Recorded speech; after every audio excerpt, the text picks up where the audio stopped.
Yoya kami jirtu kabajamtoota daawwattoota keenya kun qophii keenya keessummaa shirri-shirriiti. Keessummaa shirri-shirrii keenya irraatiin ammoo keessummaa addaa ogeessa bunaa ta'an obbo Waayilee Fufaa nama jedhaman qabadhee dhiyaadheetti istiidiyootti kan argamnee jirru. Egaa dhangaan shirri-shirrii FIB akkuma itti dhufetti jira. Kun immoo keessummaa shirri-shirrii FIBti. Haga xumuraatti nu faana ta'an afeerraa keenya. Qopheessaan qophichaa Lalisaa Lamuuti. Ogeessonni kaameraa fi teeknikaa ammoo Abdii Dasaalaniitii fi Dabalaa Nagaasaa kan waliin jiranidha. Haga xumuraatti nu faana ta'an afeerraa keenya. Ayyee waamicha keenya kabajanii asitti waan argamtaniif maqaa daawwattoota FIBtiin hedduu isin galateeffanna. Anillee affeerri sinnaa gootaniif akka asirratti akkan dhiyaadhu waan gootaniif FIB baay'ee daran baay'ee godheen galateeffadha. Tole galatooma ogeessonni garaagaraa ni jiru. Ogeessi fayyaa ni jira. Akkasuma ogeessonni teekinooloojii garaagaraa ni jiru. Ogeessi qonnaa ni jira. Addatti sun immoo ogeessa bunaati kan isin jedhamtan. Mee ogeessa bunaa jechuun gara ajandaa keenyaatti yookaan gara dhimma keenyaatti osoo hin deemin ogummaan bunaa wal qabatamee hojii akkamii faadhamee jalqaba kanarra. Egaa buna wajjin ogummaan buna wajjin wal qabate akka ogummaan hundumtuu ogummaa isaarratti baay'ee gaariidha. Disipiliinii mataa isaatii danda'e qaba. Bunnis immoo akkasuma ogummaa mataa isaatii qaba. Ogummaan bunaa kun uummata addunyaa waliigala kan tajaajiludha. Qulqullina irratti, oomisha baay'isuu irratti, fedhii uummataa guutuu irratti kan gargaarudha.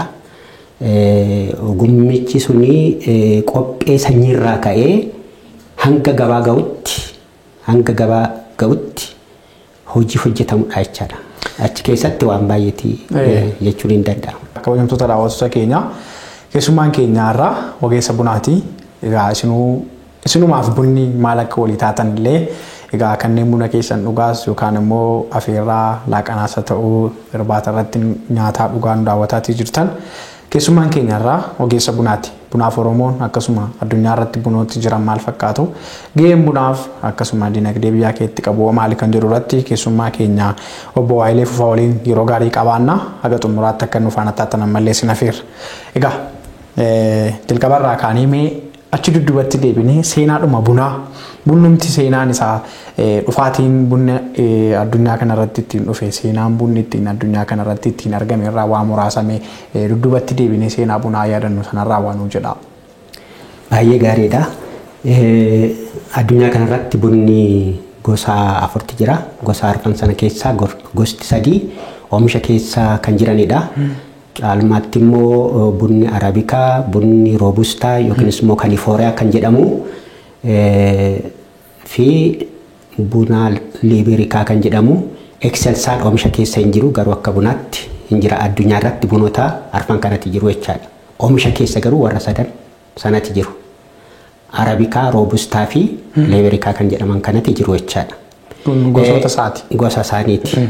Kana keessa addunyaa irratti iddoo guddaa qabatee kan jiru buna arabikaa jedhamu kanadha. Bunni arabikaa parsantii 70 addunyaa kanaaf oomisha kan dhiyeessu yommuu ta'u gabaa irrattis kan jiru yommuu ta'u bunni roobustaa immoo parsantii 29 bunni liiberikaa immoo parsantii 1 walitti parsantii 100 ta'u jechaadha.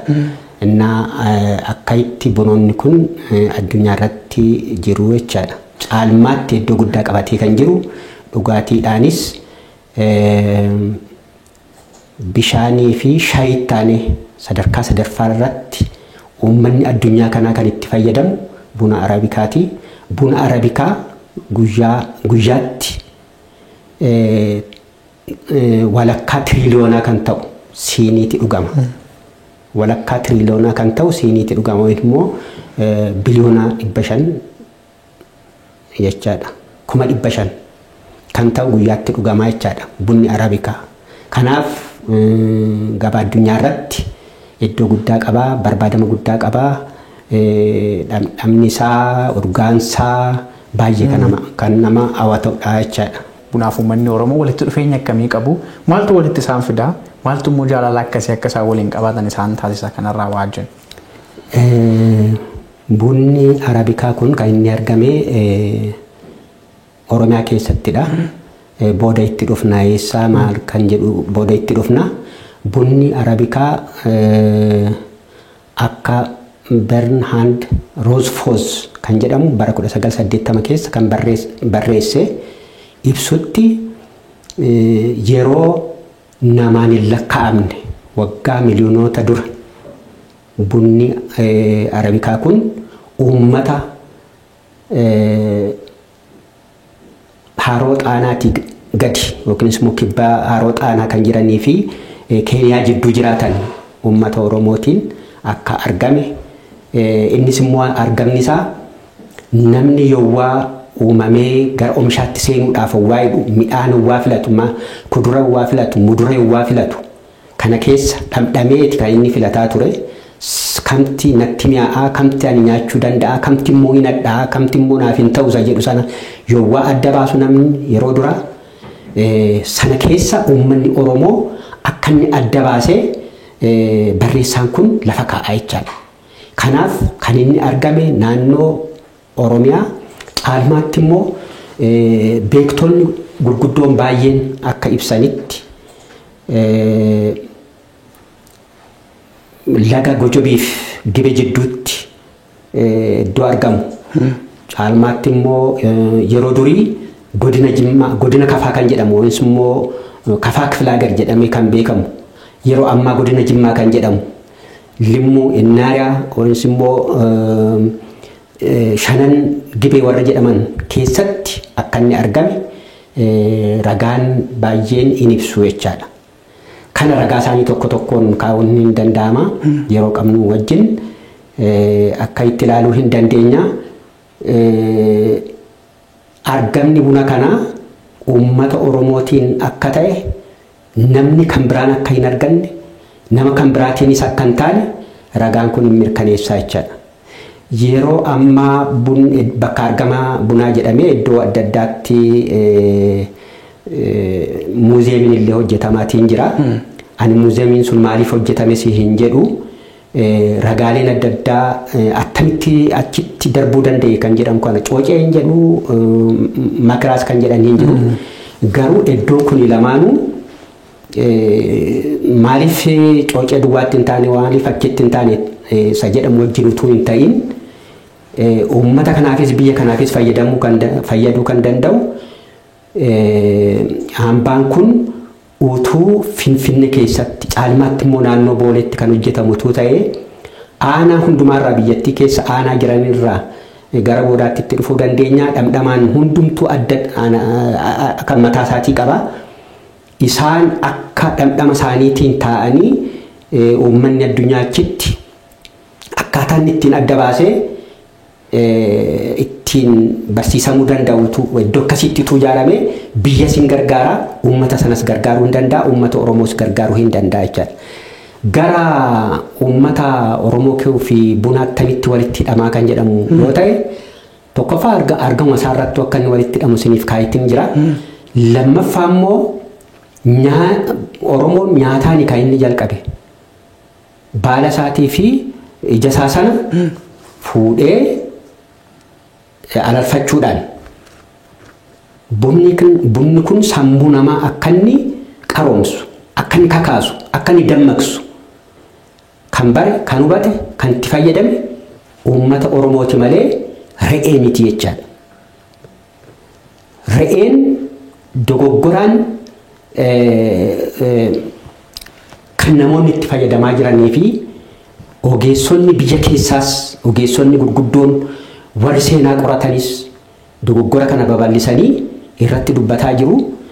Kanammoo qorattoonni durii seenaa qoratanii Awurooppaatii gara Afrikaa yommuu seenan maal jedhaniiti jiru? Uummanni Afrikaa keessa jiraatu sammuunsa amma beellada isaa qara miti. Uummata sana kan caalu qaroominaan kan caalu beellada isaa fi bineensa laga keessa jirudha jedhanii isa isaan ka'an hundumtuu kana akka dhugoomnaatti uummanni Oromoo uummata Oromooti argate jechuurra re'eeta argate re'eerraa barate Kaalid jedhaniiti akka ittis barreessu akka ittis dubbatu ragaan kun ragaa afaaniiti malee ragaa qabatamaa miti. Bernhard Rosfoos namni jedhamu kun kana adda baasee jala muree kaa'eera jechaadha. Kanaaf ragaa qabatamaan amma yeroo baay'ee ifatti re'een jalqabaa baala isaa dhandhamtee re'een kun deddeebitee gaawwita ija bunaa kana yookaan baala bunaa kana alanfattu maali kun jedhee kan kaadhii ilaale sun jedhanii ka barreessonni barreessan sun ragaan sun wal faallaadhaa jechuudha malee argannoomti jalqaba bunaa uummata Oromooti. Uummata Oromooti argate malee re'een maali re'eenoo goommana jaallatti goommana isheet argate maaliif hin jenne dhaddeeni dinnicha jaallatti dinnicha kan argate dhaddeedha maaliif hin jenne fardoo garbuu jaallata garbuu kan argate fardadha maaliif hin jenne nama caalaa fardi garbuu argatee jennaan boqqolloo qamalee jaldeessatti jaallata isaan argate maaliif hin jenne kanaaf seenaa dhugaa Oromoo haqaaquuf jecha kan ta'edha. Kun akka itti hubatamuu qaba akka ittis darbuu qaba miidiyaan baay'een illee kana yaada dogoggoraa sana qabatanii barreeffamarra waan jiruuf ragaa sana akka ragaa dhugaadha jedhanii qabatanii uummatatti dabarsaa ragoomaa jiru isaan illee waan ta'eef kuni isin amma seenaa kana kitaaba keessan irratti tuqxanii waan kana seenaa kana kitaaba kana irratti tuqeetan jira kaa'eetan jira sirriitti kaa'een jira maqaa namootaa kanas namoota kana dhufanii qoratan caalmaatti immoo William Boyase kan jedhamuu fi David Ham, George Hegel warri jedhaman kun jarri kun sadan uummanni Afrikaa sammuunsaa beellada isaa fi bineensa laga keessa jirurraa gadaanaadha qaramaa miti qaroomina hin qabu jedhanii warra barreessan sana qabatame kan deemanidha. Kanammoo kitaaba Birruu Tsaggaayee keessatti barreeffameeti jira jechaadha. Bara 2008 akka lakkoofsa Abashaatti kan barreeffame keessatti kun ragaadhaan qabatamaan taa'eeti jira jechaadha. Egaa waan baay'ee kaasuu dandeenya gara boodaatti yeroo keenyatti fayyadamaa deemuu fi egaa uummanni Oromoo argama bunaatirraa eegalee egaa erga dhandhama isaa baree haala itti fayyadama isaa rumaa jalaan hubataa danfisee dhuguu akkuma immoo buna qalaa jennee kan yaanullee itti fayyadamaa deemuu eegalee wantoota garaagaraatiin sirnoota garaagaraatiin bunaa fi Oromoon wal baranii dhimma itti bahuun eegalameeti kan inni jiru. Egaa achii dhufa bunaarraa kaasnee aga Oromoon buna argannoo bunaa jedhutti waan muraasa kaasnee jirra.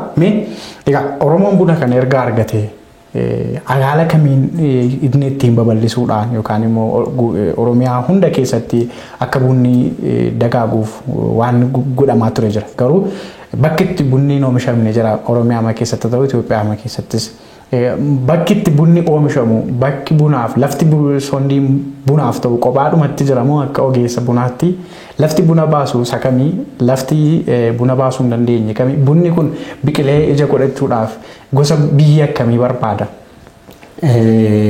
Qilleensa mijaa'aa bunaaf ta'u kan jedhamu kitaaba kana keessatti sirriitti barreeffamee jira waan ta'eef namni kitaaba kana argate sirriitti hunduma isaa sirriitti hubachuu hin danda'a. Isa tokko tokkotiin kaa'uun hin danda'ama yeroo qabnu wajjin biyyoo attamiiti ta'a bokkaa hammamii barbaadaa yeroo sanyiimti bunaa kun sanyii eessaa funaanamaa attamitti funaanamaa attamitti gogaa eessa kuusamaa isa jedhamu kun kitaaba kana keessatti haala gaariitiin qophaa'eeti jira.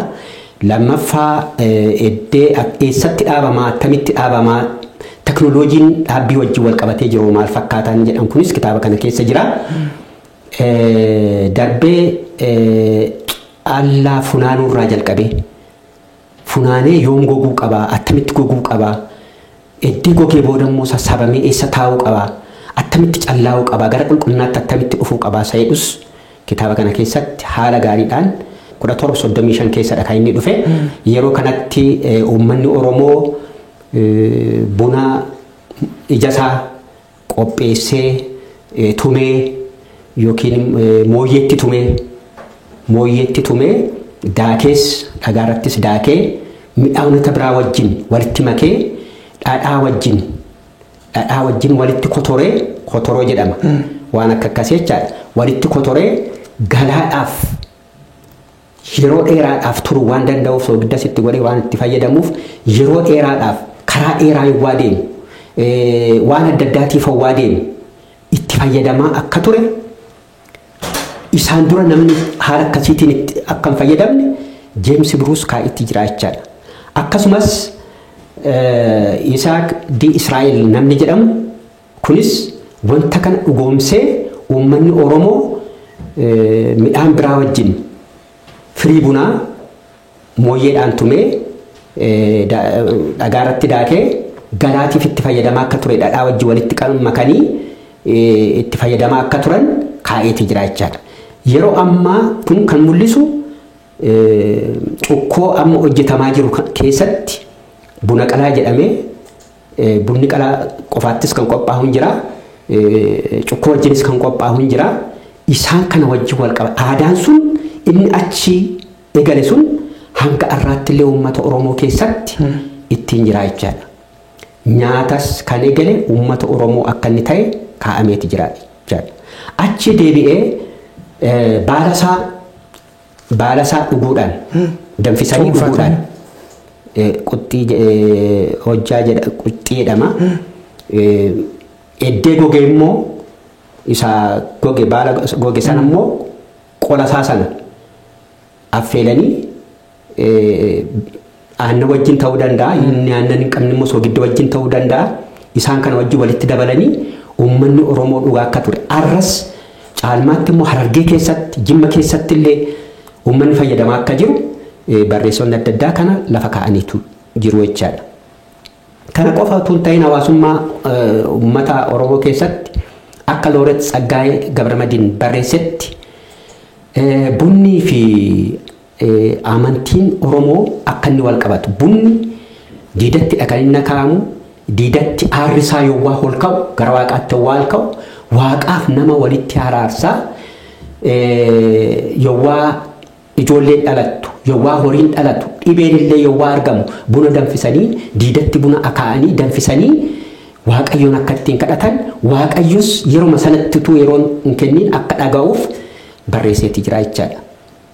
Kanaaf amantii keessatti illee iddoo guddaa akka inni qabu buna sana kabajaan akka inni itti fayyadamaa ture seenaa keessatti seenaan kun gadi fageenyaan namni hin dubbatu barreeffamees hin jiru ijoolleen mana barumsaatti bartee hin jiru kaarikuleemii keessa hin jiru garuu seenaa akkasiiti seenaa akkasiiti uummata Oromoo fi aadaa isaa keessatti walitti hidhamee jira jechaadha. Karaa biraa uummanni Oromoo buna yoo qofaasaa hin dhugu manatti hollaasaa waamee mandara keessa jiran hundumaa waamee achitti waa'ee jireenya isaa waa'ee hojii isaa waa'ee siyaasa isaa iddoon itti waltajjiin irratti mari'atudha jechaadha. Laallee wal jijjiiruu jechaadha. Ragaa walii kennuu jechaadha. Kanaaf jaalalas walitti huuma yoo namni wal lolu illee kan ittiin araarsanii bunaan akka ta'e nama affeeruu yoo barbaadan keessummaa kabajaa yoo affeeruu barbaadan buna qalaa godhanii bunni qalaa sun kan inni dhiyaatu keessummaa kabajaaf akka inni ta'e seenaan kana sirriitti hin kaa'e jechaadha. Kanaaf kun qoratamee uummata Oromoo keessatti akka inni sirriitti hubatu dhaloonni dhufu akka inni baru dhaloonni dhufaa jiru kun akka inni hubatu ta'ee hin jiru kun kan irratti hojjetamuu qabudha gara fuula duraattis jechaadha. Kana yoo jenne bunaaf Oromoon hariiroo isaa keessatti waan guddaadha kan kaastanii Oromoon bunaaf nagaan dhabinaa jedhasi yoo waan nama affeeruu barbaade yookaan waamichuma yoo nama waamallee kottaa buna dhugaa jedha Oromoon. Kanaaf waan isin amma kaastan illee ragaa guddaadha. Egaa gara buna oomishuu kanatti waa'ee qulqullinaa oomishaatii fi akkasuma waa'ee biqiltuma bunaa kana deddeebisanii dhaabuu fi oomisha bunaa irratti jabeessuu irratti Oromoon yeroo ammaa kana maalirra jira. Oromoon qonnaan bulaan Oromoo buna kana oomishuudha gara yaada keenyaatti dhufnu yeroo oomishu kana buna dhaabuun jira itti soquun jira gogsuun jira gabaatti baasuun jira haala itti fayyadama bunaatii dhugaatiin alatti jechuudha dinagdee biyyaa keessatti gahee guddaa akka inni qabaatu beekamaadha. Garuu haalli dinagdeen biyya ittiin bunaan ol guddattuuf haalli qonnaan bulaan Oromoo itti buna rakkatee dadhabee oomishu galiirraa argatu tokko miti. Waan kana irratti garaagarteen jiru maali dhibdeen jiru maali qonnaan bulaan Oromoo buna kana sirnaan oomishaa dadhabee hojjeta garuu haga dadhabee hojjetu bunarraa hin fayyadamu gara gabaa ikoonoomii biyyaatti. Daldaltoota giddu galeessanii fayyadama. Kanaaf qonnaan bultoonni Oromoo maal godhuu qabu? Haala kamiin oomisha isaanii qulqullinaan gabaatti dhiyeeffachuu qabu? Diinagdeedhaaf bunni haala kamiin walitti hidhamiinsa inni qabu maali kan jedhu gaggabaabsaatii gaaffii walan kana sadan wal duraa duubaan yeroo keenyatti fayyadamaa deemuuf. Sadarkaa biyyoonni baay'inaan buna oomishan bunni biyya isaaniitti hin argamne garuu baay'inaan oomishan warra akka Biraazil faa, Kolombiyaan faa, Veetinaam faa amma Itoophiyaan dur 5 irra turte amma gara 6tti gadi buuteetti isaan kun hundumtuu teknooloojii isaaniitti fayyadan hundumaa kitaaba kana keessa waan jiruuf isa keessa bal'inaan hin seene. Garuu caalmaatti uummanni Oromoo bunarraa fayyadamaa moo fayyadamaa miti ammam fayyadamaadha dadhabbii isaa wajjin ammam bu'aa irraa argata isa jedhamu sana irratti deemuun barbaada. Isa wajjin wal qabatee uummanni Oromoo sirna durii keessattis isa oomishee namaa kennaa ture. Ofii isaa fayyadamaan ture. Ijoollee isaa ittiin barsiisaan ture. Ijoollee isaa kan ittiin barsiifate sirna sana keessa warra jiraatanidha. Har'a Ameerikaa keessaa, Awurooppaa keessaa, Eeshiyaa keessaa iddoo gurguddaa kan jiranii fi ogummaa gaariirra kan jiran ijoollee Oromootuun ta'in dhamaatee uummata Oromootiin warra baratan isaanidha. Kanaaf bu'aan tokko kan inni argamu uummanni tokko bu'aa kan inni argatu argamni isaas kan inni hundaa tarsiimoo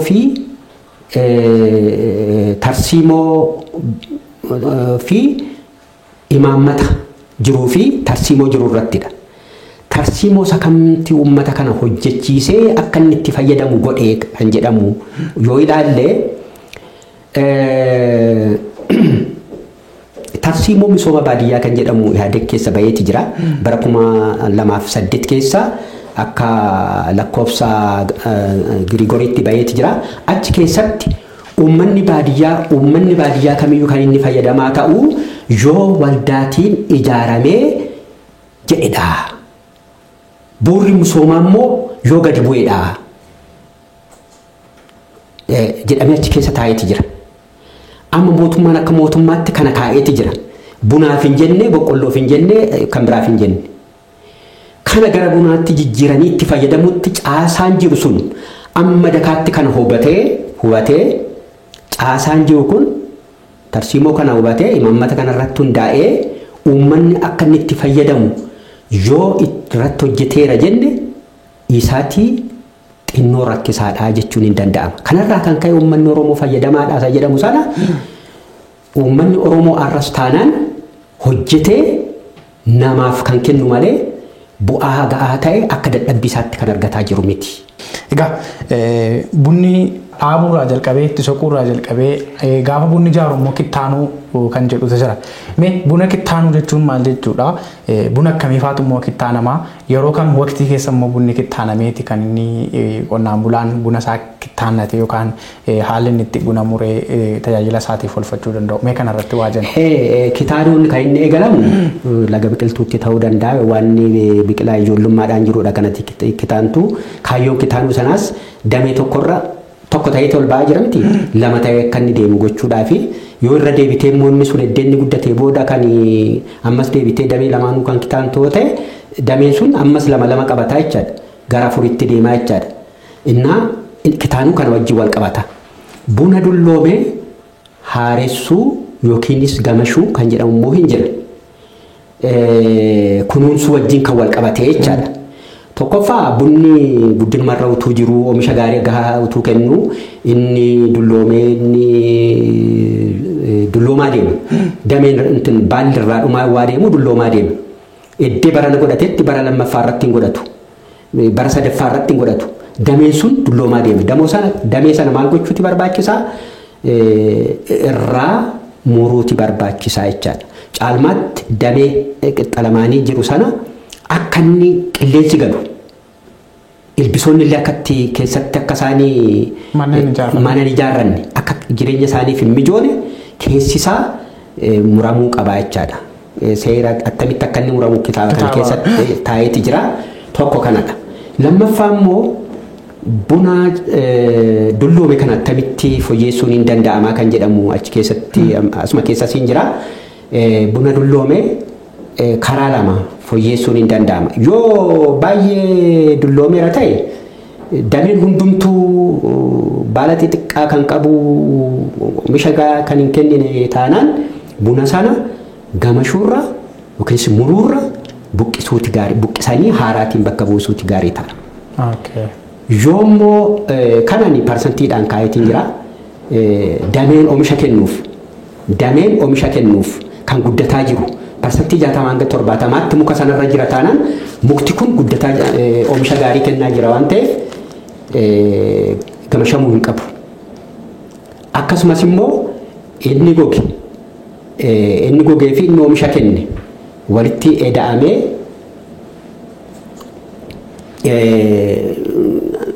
oomisha kan gogee fi oomisha inni kennu sunis immoo baalli isaa kan irraa xinnaate yoo ta'e oomisha kennu oomisha xinnaataa deemaa jechaadha. Kanaaf maal ta'uu qaba inni immoo dafee bunni sun gamashamuu qaba jechaadha. Parsantii 60 hanga 70tti isa guddatuuf damee guddatuuf guddinarra jiruu fi oomisha kennurraa kan caalu ta'e inni gogeef dameen oomisha kennee xumurataa jiru. Inni gogeef damee oomisha kennee xumurataa jiru. Parsantii 60 hanga 70tti isa guddataa jiruu fi oomisha kennama jedhamee isa yaadurra kan caalu ta'e bunni kun dafee gamashamuu qaba jechaadha. Akka itti taa'eeti jira. Galatoomaa yeroo keenyatti fayyadamaa deemna. Egaa dhumarratti waa'ee buna oomishuu kanarratti amma abbooliin keenya buna oomishuu isinillee akkasuma oomishaa turtan ta'uu danda'a. Sanumarraa kaatanii sadarkaa kana geessan ta'uu mala. Garuu dhaloonni amma oomisha bunaa irratti hin jiru. Kanuma faamiliin yookaan maatiin isaa oomishan gargaarsa ta'uu cirachuu kana hojjeta malee bunni kun fuulduratti egereen buna oomishuu yookaan bunni kun dhaloota ammaatiin haala kamiin itti fufee oomishama kan jedhu irratti waan jedha. Because yeroo ammaa kana dhaloonni buna dhaabu hin jiru. Kan itti soqu hin jiru. Kanuma duraan jiru itti fooyyeffataadhuma ammuma raacatii jirtutu jira malee dhaloonni ammaa gad bu'ee buna baadiyyaatti dhaabuus itti soquus waan adda addaa gochuu irratti baay'ee mul'atu. Kun yoo haala kanaan itti deeme rakkoo uumu kan irratti akka ogeessa tokkotti maal jettu? Kana wajjin wal qabatee anuma Oromiyaa qofaatti waan fudhanne hektaara miliyoona 3 kan ta'u potenshaaliin hektaara miliyoona 3 ta'u Oromiyaa keessa jira. Kana keessaa miliyoona 1.2 kan ta'u naannoo kana dhaabbateera jedhamee tilmaamama. Inni hafee ganaa itti fufaa jechaadha. Ganaa nama barbaadaa jechaadha. Kana dhaloonni dhufu kun kan inni oomisharraa fagaataa jira, achi gadhiisaa jira, gara industiriitti gara magaalaatti deemaa jira. Inni kaan immoo warri durii immoo dulloomaa jiru, bunni garamitti deema isa jedhu wajjin wal qabatee kitaaba kana keessatti kaayyoon kitaabni kun itti barreeffame keessaa inni guddaan tokko ijoolleen kifilii 8, 10, 6, 7 fixanii gara qonnaatti deebi'aa jiran jiru. Hojiin yeroo ammaa industirii keessa jiru hundumaa nama barate kana hin qabata jedhamee tilmaamamu. Hojiin guddaan biyyattiin kun ittiin ka'uu dandeessu keessaa ammallee tokko qonnadha. Qonna keessaa immoo bunni iddoo guddaa qaba. Dhaloonni baay'een isaanii teknooloojiidhaan kan oomishan yoo ta'e gara qonnaa kanatti gara bunaa kanatti ofuma isaanii hin deebi'u. Innumti hojii qabatellee hojii kana dhiisee gara bunaatti hin deebi'a kan jedhu qaba. Teknooloojiitti fayyadamuudha wanti guddaan. Abbootiin an isaan ittiin fayyadaman teknooloojiitiin miti. Akkuma dura arganiin ispeesingii isaa eeganii walirraa fageenya isaa eeganii hundumaa eeganii bunaaf kunuunsa barbaachisu hundumaa godhanii utuu hin ta'in takkaa dhaabnaan hin kennaa jedhanii akka itti kan isaan eegaa turan. Dhaloonni ammaa immoo qaroominaan kan irratti hojjetoo ta'e bu'aa guddaarraa argachuu hin danda'a. Inniyyuu isa gottootuu hin danda'a kan jedhuun qaba.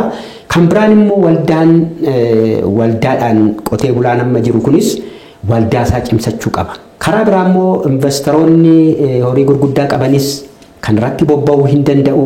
Lafti bal'aati jira. Daldaltoonni amma qotee bulaarraa oomisha xiqqoo sassaaban ofii isaanii gaditti seenanii ogeessa qaxaranii ogeessaan gargaaramanii oomisha guddaa oomishuu hin danda'u. Bunni akka biyyaattis akka naannoottis bu'aa guddaa buusuu hin danda'a kan jedhuun qaba. Galatooma yeroo keenyatti fayyadamnee waan baay'ee kaasneerra yeroo gabaabaa keessatti kitaabni keessan buna teknooloojii oomisha qulqullinaa fi walitti hidhamiinsa gabaa bunaa jedhu kitaaba fuula yoo xiqqaate 315 kitaaba guddaa qulqullinni barreeffama isaatiillee waterproofii ta'edha kan isin hojjettanii keessa kitaaba kana wantoota amma kaasaa olle caalaatu baay'inaan jira. Daawwattoonni keenya kitaaba kana bakka jirtan hundatti adamsitanii waa'ee oomisha bunaa, waa'ee qulqullinaa, waa'ee teknooloojiitiin wal qabatu akka keessaa argattanii fi itti fayyadamtan isiniidhaaf nagama qophii keenya shirriitiin jechuudha. Egaa ogeessa olaanaa bunaa obbo Ayilee Fufaa dhimma bunaa irratti kitaaba kana jabinaan barreessaniiti kan isaan jiran jechuudha. Walumaa gala kitaabni kun wantoota bu'uura oomisha qonnaadhaan wal qabatan waan baay'ee of keessaa qabanuun carraa yeroo keenyatti fayyadamuudhaaf nuuf kennameen keessa seenne kitaaba kana homaayyuu hin tuqne haga ammaatti kitaaba kana keessaa waan jiru tuqneera jechuu hin dandeenyu isiniif dhiisnaa barbaadanii dubbistanii akka itti fayyadamtanii carraa kanaan egaa obbo Ayileen dhumarratti waan kitaaba kanaa bakka itti argamu eessatti raabsaa akka jirtan qofa daqiiqaa tokkoon isinii kenna eessatti raabsamaa jira faayidaa isaa kaasnee jirra waan amma dubbataa wallasuma keessa jira kitaaba kana daawwattoonni keenya yookaan kan nu daawwataa jiran eessatti argatu isa jedhuu fi dhaamsa dhaamaa fi galatoomii. Kitaabni kun kan inni jiru yuuneenii oomisha bunaa Oromiyaa keessallee hin jira. Manoota namaa keessallee hin jira. Silkiin hoollee hin jira. Kanas amma kennuu nan danda'a 19 Duwwaa 9 72 13 51 kanaan quunnaman argachuu hin danda'u. Duwwaa 9 11 72 13 51 yoo bilbilan na argachuu hin danda'u. Naannoo 4,000 kan ta'u hin gurguramne yuuneenoonni hundumtillee kana akkaataa isaan ittiin miseensa isaanii geessisuun isaan barbaachisaadha. Qulqullinni baay'ee murteessaadha. Buna irratti utuu qulqullinni hin jiraatiin gabaan hin jiru. Gabaa jechuun qulqullina jechuudha. Kanaaf yuuneenoonni waldootii isaan jala jiran hundaatiif firuuf akka carraaqan kanarratti sutuu hojjetanii karaas tooftaa sutuutti uumanii nan affeera. Isiniinis baay'ee galatoomaan isiniin jedha. Ulfaadhaa waamicha keenya kabajanii asitti waan argamtaniif maqaa daawwattoota FIBtiin hedduu isin galateeffanna. Anis isin galateeffadha FIB carraa kana naa laattanii fi baay'ee daran galatoomaan isiniin jedha. Yeroo muraasa qabnutti fayyadamne yeroo biraa dhimma biraa wal argina jedheen abdadhaa ulfaadhaa. Galatooma. Daawwattoota shirshirrii FIB kun egaa qophii keenya keessumaa shirshirrii ture kaagaa ammaatti isin faana ture Lalisaa Alamuuti ogeessonni kaameeraa Bilisaalaniitii fi dabalaa Nagaasaa na waliin turanii keessummaa keenya dhimma bunaa irratti ogeessa olaanaa bunaa akka ta'an obbo Ayilee Fufaa waliin dhimma bunaa irratti waa'ee Oromoof bunaa akkasuma waa'ee oomisha bunaa irratti turtiin qabaanne kana fakkaata gama keenyaan nagaatti qophiileen FIB biroonitti hufuu daawwadhaa.